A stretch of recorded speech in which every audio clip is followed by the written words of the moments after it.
So if you've been in one of my group classes or been one of my private students, then you're going to be really familiar with this pose that we're going to play with today. I call this strong pigeon. Same setup as your typical pigeon, but I like to add a little bit of strength work. And honestly, I find that with my makeup, I get a better after effect from this form of pigeon than I do when I allow myself to fall in and sink in. I'll show you what I'm talking about. So typically when we come to pigeon, bring one leg forward, leg back, and then we just like, All right. Maybe you're one of those people that's like, there's no way that I get that far to the floor. I'm more like this. Okay, then this pigeon is going to be better for you too. We're not going to have any of the laziness and any of the schlepping. We're going to work really, really precisely in this pigeon pose.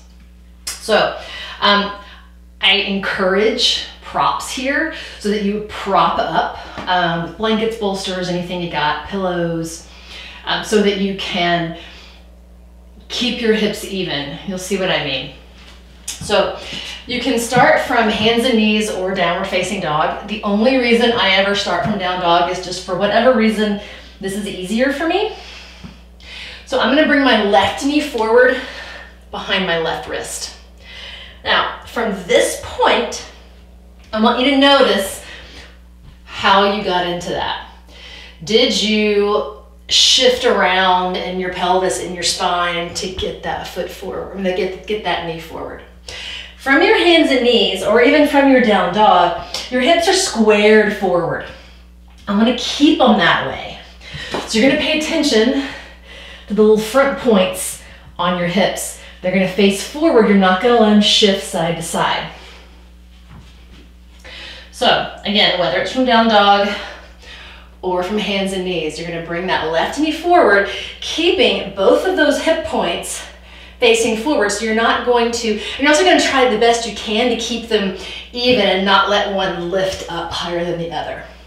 So you may have to really play around with that. How do you get that knee forward without shifting one way or the other? So get that left knee behind the left wrist.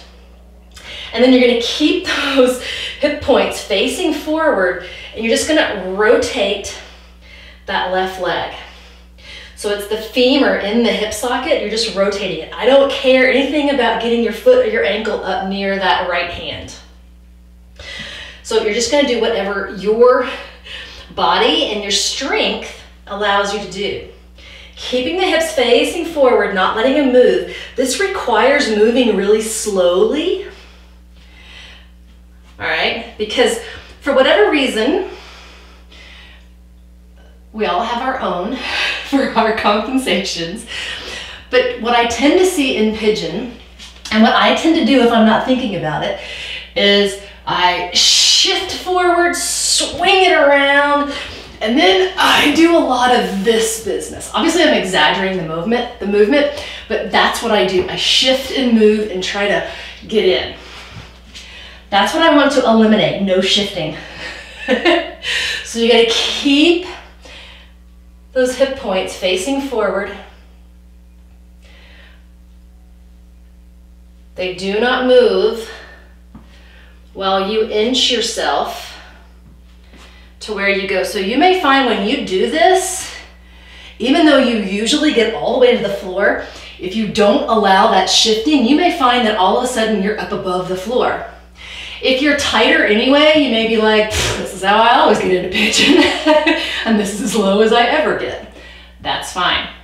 Okay, so this is where those props can come in. You can stick something under here, under this hip, under the other, like the front, so that you can maintain this position. Because what we're gonna do is we're not gonna come forward, we're going to sit up a little taller.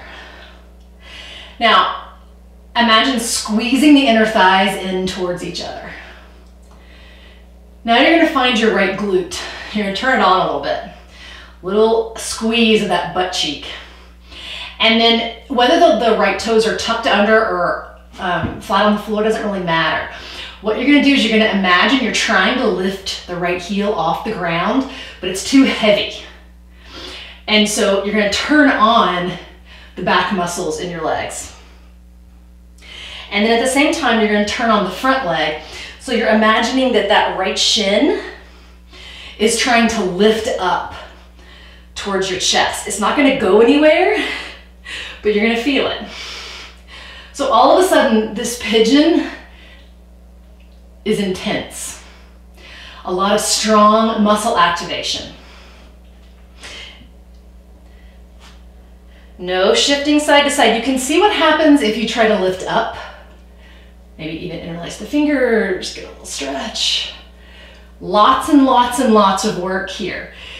As you let it go, make sure you don't shift side to side. Okay, other side. Same thing, same journey. See if you can get out of pigeon the same way that you got into it, with the hips facing forward and not allowing them to shift. This is a lot harder than you may think. And I really encourage you to either have someone watch you do it, all right, or film yourself and see maybe where you shift and you're not realizing it.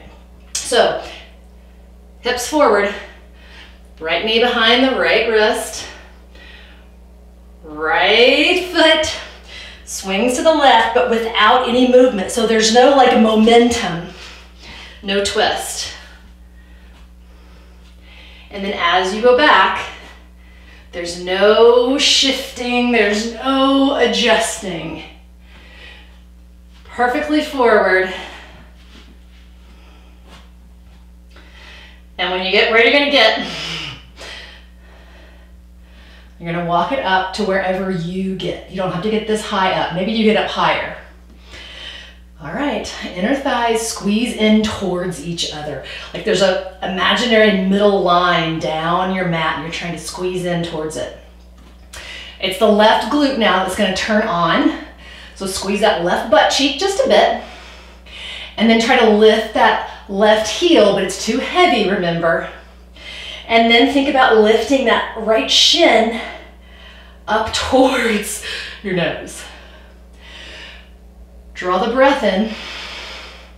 Maybe even lifting up. Notice though, when you lift up, it is pretty hard to not shift. So try it. If you shift, laugh, get back into position, see what happens. Can you maintain it? You don't have to, all right? It's okay to lose it. I've been practicing this for a while now. Okay, see if you can get out of it with the same precision that you went into it. It's a lot harder than you might think. All right, so play around with some strong pigeon and let me know what you think about that. See you next time.